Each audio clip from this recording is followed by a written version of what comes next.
샬롬. 새로운 하루가 시작되었습니다. 하나님께서는 하나님을 대적하였던 우리를 먼저 사랑하시고 구원하셨습니다. 우리는 비록 지금 죄 가운데 살아가지만 하나님의 은혜를 사모하는 우리의 삶은 세상이 알지 못하는 기쁨과 평안이 가득할 것입니다. 오늘 하나님의 은혜를 사모하는 우리들에게 주시는 말씀은 민수기 15장 말씀입니다. 제15장. 여호와께서 모세에게 말씀하여 이르시되 이스라엘 자손에게 말하여 그들에게 이르라.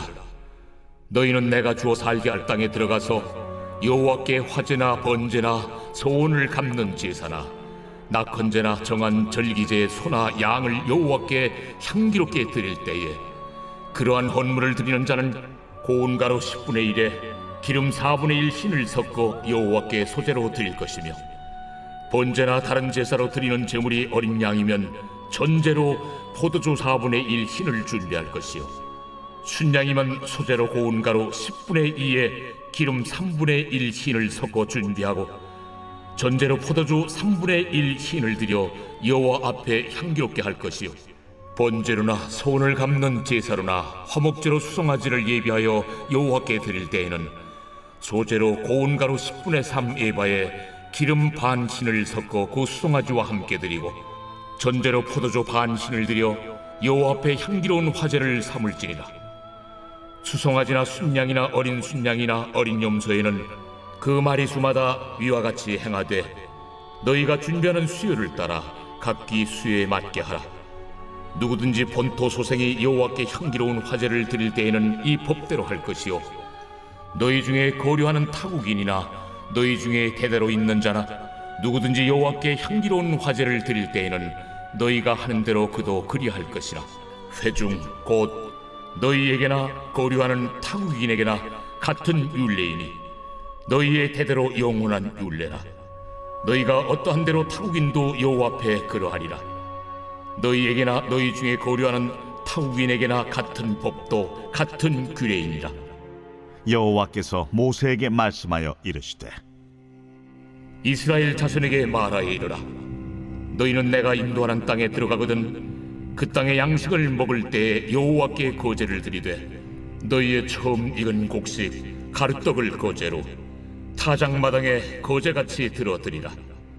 너희의 처음 익은 곡식 가루떡을 대대 여호와께 거제로 드릴지니라. 너희가 그릇 범죄하여 여호와가 모세에게 말씀하신 이 모든 명령을 지키지 못하되 곧 여호와께서 모세를 통하여 너희에게 명령한 모든 것을 여호와께서 명령한 날 이후부터 너희 대대에 지키지 못하여 회중이 부지중에 범죄하였거든 온 회중은 수송아지 한 마리를 여호와께 향기로운 화제로 드리고 규례대로 소제와 전제를 드리고 순염소 한 마리를 속죄제로 드릴 것이라. 제사장이 이스라엘 자손의 온 회중을 위하여 속죄하면 그들이 사함을 받으리니 이는 그가 부지중에 범죄함이며 또 부지중에 범죄함으로 말미암아 헌물 곧 화제와 속죄제를 여호와께 드렸습니다. 이스라엘 자손의 온 회중과 그들 중에 거류하는 타국인도 사함을 받을 것은 온 백성이 부지중에 범죄하였음이니라. 만일 한 사람이 부지중에 범죄하면 1년 된 암염소로 속죄제를 드릴 것이요, 제사장은 그 부지중에 범죄한 사람이 부지중에 여호와 앞에 범한 죄를 위하여 속죄하여 그 죄를 속할지니 그리하면 사함을 얻으리라. 이스라엘 자손 중 본토 소생이든지 그들 중에 거류하는 타국인이든지 누구든 부지중에 범죄한 자에 대한 법이 동일하거니와 본토인이든지 타국인이든지 고의로 무엇을 범하면 누구나 여호와를 비방하는 자니 그의 백성 중에서 끊어질 것이라. 그런 사람은 여호와의 말씀을 멸시하고 그의 명령을 파괴하였은즉 그의 죄악이 자기에게로 돌아가서 온전히 끊어지리라. 이스라엘 자손이 광야에 거류할 때에 안식일에 어떤 사람이 나무하는 것을 발견한지라. 그 나무하는 자를 발견한 자들이 그를 모세와 아론과 온 회중 앞으로 끌어왔으나 어떻게 처치할는지 지시하심을 받지 못한 고로 가두었더니 여호와께서 모세에게 이르시되 그 사람을 반드시 죽일지니 온 회중이 진영 밖에서 돌로 그를 칠지니라. 온 회중이 곧 그를 진영 밖으로 끌어내고 돌로 그를 쳐 죽였어.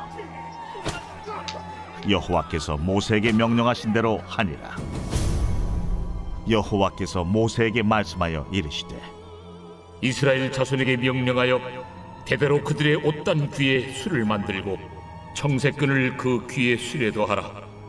이 술은 너희가 보고 여호와의 모든 계명을 기억하여 준행하고 너희를 방종하게 하는 자신의 마음과 눈의 욕심을 따라 음행하지 않게 하기 위함이라.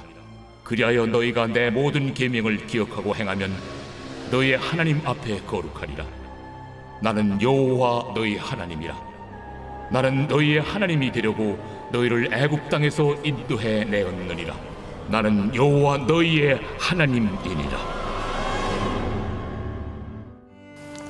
오늘 우리가 읽은 민수기 15장의 내용은 14장과 연결해서 볼 때 조금 이상합니다. 14장에서 이스라엘 백성들은 하나님을 신뢰하지 않고 하나님을 원망하다가 40년 동안 광야에서 떠돌다 죽어야 하는 벌을 받게 되었습니다. 그리고 자신들의 생각대로 가나안 사람들과 싸우려고 하다가 크게 패하게 됩니다. 14장의 마지막에 아말렉인과 가나안인이 이스라엘 백성들을 무찌르고 호르마까지 쫓아갔다는 말로 끝이 납니다. 그런데 갑자기 15장에서 하나님께 제물을 드릴 때의 규정, 죄를 지었을 때의 규정, 안식에 관한 규정, 하나님의 명령을 기억하게 하는 규정의 말씀들이 나옵니다. 14장과 연결해서 볼 때 내용과 상관없어 보이는 이 내용들은 이제 광야를 떠돌아야 하는 이스라엘 백성과 다음 세대에게 주시는 하나님의 분명한 말씀인 것입니다. 15장의 말씀의 핵심은 2절의 말씀입니다. 이스라엘 자손에게 말하여 이르라. 말하여 그들에게 이르라. 너희는 내가 주어 살게 할 땅에 들어가서. 15장의 말씀은 가나안 땅에 들어갔을 때를 상정하여 주시는 말씀입니다. 즉 이 백성이 가데스 바네아에서 실패하여 하나님을 원망하여 모두 광야에서 죽게 될 것이지만 하나님께서는 오히려 죄로 인해 넘어진 자신의 백성을 향해서 반드시 이 백성을 이끌고 가나안에 들어갈 것이라고 보증해 주시는 것입니다. 비록 지금 가나안 땅에 들어가지 못하고 광야를 40년간 떠돌아야 하겠지만 하나님께서는 반드시 이스라엘을 가나안으로 인도하실 것입니다. 그곳에서 이스라엘 백성들은 하나님께 제사를 드리게 될 것입니다. 또 그 제사를 드릴 때 동물 제물뿐 아니라 곡식, 포도주, 기름을 함께 드리게 될 것입니다. 이것들은 광야에서 구할 수 없는 것들입니다. 이것들을 하나님께 드리게 된다는 것은 이스라엘 백성들이 하나님의 약속대로 땅을 기업으로 받게 될 것이고 또한 그 땅에서 하나님께서 허락하신 커다란 풍요를 누리게 될 것임을 보여주는 말씀인 것입니다. 그리고 이스라엘 백성들은 가나안에서도 거룩한 하나님의 백성임을 기억해야 합니다. 하나님께서 주시는 풍요를 누리는 하나님의 백성들은 그 죄 가운데서도 거룩해야 합니다. 그것을 위해 하나님께서는 여전히 속죄의 규정을 알려주십니다. 여기서 우리가 주목하여 볼 것은 30절에 고의로 무엇을 범하는 것에 대한 말씀입니다. 여기서 비고의적인 죄를 속죄할 수는 있지만 고의적인 죄를 속죄할 수 없다고 말씀하고 있습니다. 왜냐하면 고의적인 죄에 대해선 속죄에 대한 이야기가 없기 때문이고 반드시 죽을 것이라고 말씀하고 있기 때문입니다. 여기서 우리는 죄에 대해서 생각해 본다면 죄는 모두 고의적이죠. 게다가 레위기에서는 이웃에 맡긴 물건이나 전당물을 속이는 것, 도둑질하거나 착취하고 그것의 사실을 부인한 것, 거짓 맹세를 한 것들에 대해서 속건제를 드릴 수 있음을 말씀하고 있습니다. 이 죄들은 분명히 고의적인 죄인데 고의적인 죄에 대한 속죄의 방법을 말하고 있는 것이죠. 즉 민수기 15장의 고의적인 죄는 단순히 고의적인 죄가 아니라 하나님의 율법을 아무런 후회나 회개 없이 저항적으로 짓는 죄를 의미하는 것입니다. 고의로 무엇을 범하면의 이 말씀을 히브리어의 말씀을 직역한다면 손을 높이 들고 지은 죄라고 번역할 수 있습니다. 이는 저항적으로 짓는 죄를 의미하는 것이죠. 하나님을 거역하기 위해 짓는 죄라는 말입니다. 이 예를 본문은 안식일에 일하는 사람을 통해서 보여줍니다. 이스라엘 자손이 어떤 사람이 안식일에 나무를 하는 것을 발견하고 하나님께서는 그를 죽이라고, 돌로 쳐 죽이라고 말씀합니다. 이 본문은 안식일에 단순히 범한 것이 아니라 안식일을 그 범한 이유가 하나님을 거역하였기 때문에 하나님을 거역하는 마음으로 안식일에 나무하였기 때문에 그가 죽었음을 문맥상에서 분명히 보여주고 있는 것입니다. 하나님의 백성이 죄를 이기고 약속의 땅에서 거룩하게 살 수 있는 마지막 규례는 하나님을 기억하는 것입니다. 옷에 술을 달아 하나님의 계명을 기억하고 하나님 앞에 거룩하게 하라고 하셨습니다. 우리는 하나님의 백성입니다. 우리는 하나님의 백성이지만 이 땅을 살아가는 가운데 죄를 짓게 됩니다. 하지만 우리는 예수 그리스도의 십자가의 대속의 은혜로 말미암아 더 이상 속죄 제사를 드릴 필요가 없습니다. 예수님께서 십자가에서 우리를 모든 죄값을 이미 치르셨기 때문입니다. 그렇기 때문에 하나님의 백성이 죄를 지으면 참회하고 회개할 것입니다. 그리고 죄를 이기기 위해 하나님의 은혜를 생각하고 하나님의 말씀에 순종하며 살아갈 것입니다. 회개를 함으로 말미암아 죄를 지었을 때 하나님께 돌이키게 되고 우리는 하나님의 은혜 안에서 하나님의 말씀대로 살 때 거룩하게 되어갈 것입니다.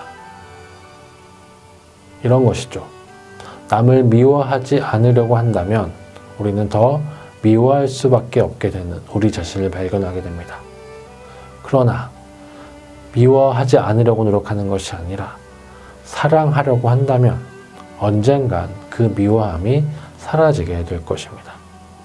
그리고 우리에게 베푸신 하나님의 사랑을 기억하고 묵상하고 생각한다면 우리는 그 미워하는 사람을 더 쉽게 사랑할 수 있게 될 것입니다. 우리를 구원하신 하나님의 은혜를 생각하고 기억하며 살아가는 오늘 하루가 되기를 기도합니다. 그 은혜를 생각하며 하나님의 말씀에 순종하며 살기를 소망합니다. 혹 내가 연약하여 죄를 짓더라도 진정으로 회개하며 하나님의 사랑을 의심하지 말고 하나님의 그 뜻대로 순종하기에 더욱 힘쓰는 우리의 삶이 되기를 기도합니다. 함께 기도하겠습니다. 사랑과 은혜가 풍성하신 하나님 아버지 감사합니다. 우리를 사랑하셔서 죄인이었을 때 먼저 우리를 받아주시고 하나님의 자녀 삼아주셨음을 우리는 믿습니다. 그 사랑 받은 우리 이제 그 사랑을 가지고 하나님의 백성답게 살아갈 수 있도록 도와주시옵소서. 우리를 향하신 하나님의 그 사랑을 기억하며 내게 주어진 삶들 속에서 사랑을 행하고 주님의 말씀에 순종하며 살아가는 우리의 삶이 될 수 있도록 도와주옵소서. 비록 우리의 삶이 우리를 힘들게 하고 그래서 내가 죄를 짓더라도 하나님을 원망하더라도 그 자리에 머물러 있는 것이 아니라 회개하고 주님께 돌아가는 우리의 삶이 되게 하여 주시고 그 자리에서 주님의 사랑을 더욱더 기억하고 주님의 그 은혜를 생각하며 우리의 삶이 더욱더 오늘보다 내일이 조금 더 거룩해지는 더 주님을 닮아가는 삶이 되어갈 수 있도록 우리를 인도하여 주시옵소서. 오늘 우리의 삶도 하나님의 은혜를 깊이 생각하는 시간 되기를 원합니다. 하나님, 우리와 함께 하여 주시고 우리의 삶을 우리에게 주어진 삶을 사랑으로, 섬김으로 채워나갈 수 있도록 아버지 우리를 이끌어 주시옵소서. 우리 주 예수 그리스도의 이름으로 간절히 기도합니다. 아멘.